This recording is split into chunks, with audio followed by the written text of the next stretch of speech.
Hello everyone, we are Ignasi, Judith, Joan, Mark and me Oriol, and we are going to talk about the article When do good communication models fail in global virtual teams? Okay, so very quickly, the index is motivation of the topic, key points, objectives, main conclusions, and practical implications on business reality. Okay, so let's start by answering why we selected this topic.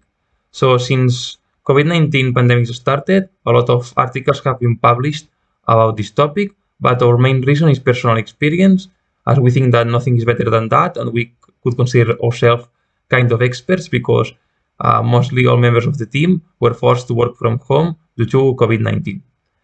So we have faced issues like meetings with teams at 9 hours time difference, long hours at Zoom meetings.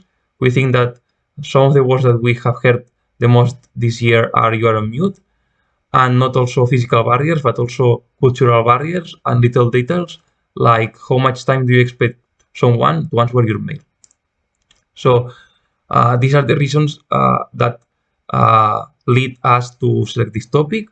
And this topic is also very related with course content, like, for example, communication, teamwork, and motivation, because communication is crucial in virtual environments to foster cohesive teams that have a high degree of engagement, motivation, and commitment to fulfill the business purposes.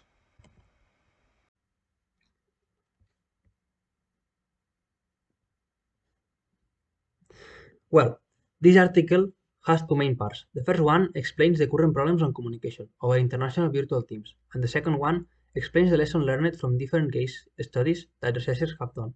So, currently, technological understanding moves faster than communication understanding, and that makes some people not to be aware of the problems that virtual communication can generate. In engineering and research, there is a common language model. Nowadays, English is the main language over international communication. However, even that every engineer have a common knowledge, the background is different. There are cultural boundaries that must be kept in mind. For example, in Asia, the uses of silences or yes-no expressions are different than the uses American people can do, and it can generate misunderstandings or create a root environment over a team. Another common model is the information transfer model, where employees believe that other employees works as a computer, and they immediately understand their messages. But real-time communication doesn't mean mutual understanding. There is some loss of information and people need some time and context to process it. That can be solved applying some key lessons. In the article, they split their knowledge on 7 key points. However, that can be summarized in 3 main lessons. The first one is that we have to know that the receiver feedback is reduced in virtual spaces. So, to practice active prospective talking or to use redundant channels of communication can help us to be sure that the hearer has understand our message completely. Besides, we have to keep in mind that there is no universal hearer. So, it is a good practice to spend some time before meetings on discussing virtual teams communication standards, or also create a shared context for all members, can help introducing misunderstandings. We don't have to judge other people, among them non-native English ones, as maybe there are some expressions that are not universal. To judge the others can make them feel uncomfortable, as if they were not working properly, when that's not true. Finally, is it good to think in the communication as an action? So, some actions as, for example, being curious about the other member's culture can help in building trust over a team and, what's most important, avoid problems. Well, I will continue by explaining the main objectives of the article. As Joan has just explained, one of the important parts of the article are the 7 key lessons he has summarized. So it can be said that the article aims to provide these key lessons for global virtual teams in order to improve and to quicken their different understandings of communication so as to make clear what advanced technological innovations allow in communication. The article not only states the main points to follow for succeeding in communication when working in virtual teams, but it also introduces the two faulty communication models about which Joan has just talked.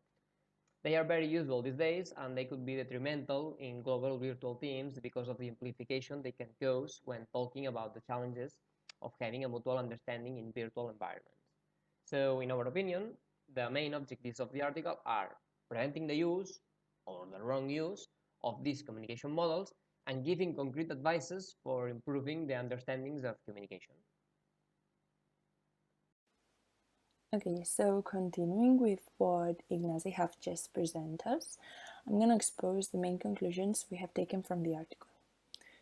To begin with, communication challenges continue to need such an important focus nowadays, no matter the advanced virtual environments we have created or how long team members have been working together. Technologies have become more available and have facilitated real-time communications with reduced delays over long distances, which is such a significant progress, but it also brings out some limitations that affect the success of global virtual teams. So this article reveals some key lessons to fight against these limitations, such as, for example, it'll expose the idea of there is no universal hearer, so team members should be encouraged to learn more about other social and cultural environment and context. We also need to promote communication discussions because they are not unproductive, but a way to prevent and mitigate important mistakes. We also need to practice active perspective taking of the hearer, and also to conceive communication not only as a way of transferring information, but as an action itself. So to sum up, we could conclude that language is powerful and learning how to use it requires time and attention. Okay, thanks to my colleagues. Now let us regard the practical implications of this article. First of all, is it relevant and updated in today's society? Let us check some facts. First, by 2016, 85% of working professionals were involved in some sort of virtual team. This means a lot, a really high percent.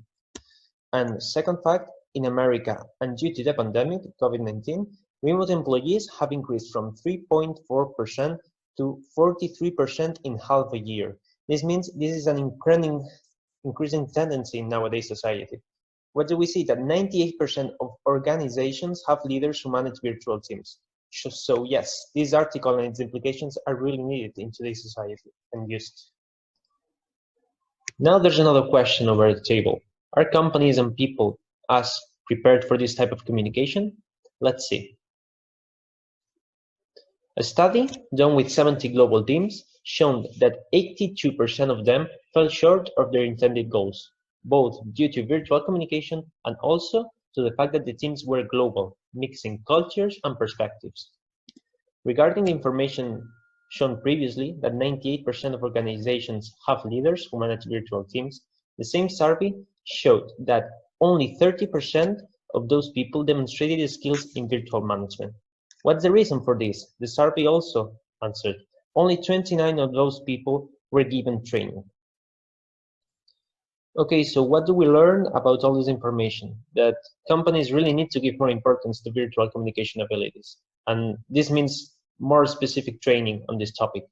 And this should not only be done in management level, but also in all the people who are involved in teams. And what's the reason? Because this means saving time, saving costs, and creating a more tolerant and comfortable work environment where ideas are more easily spoken and all points of view are taken into account. Okay, so this is everything, and we just want to say thanks to you all for your attention.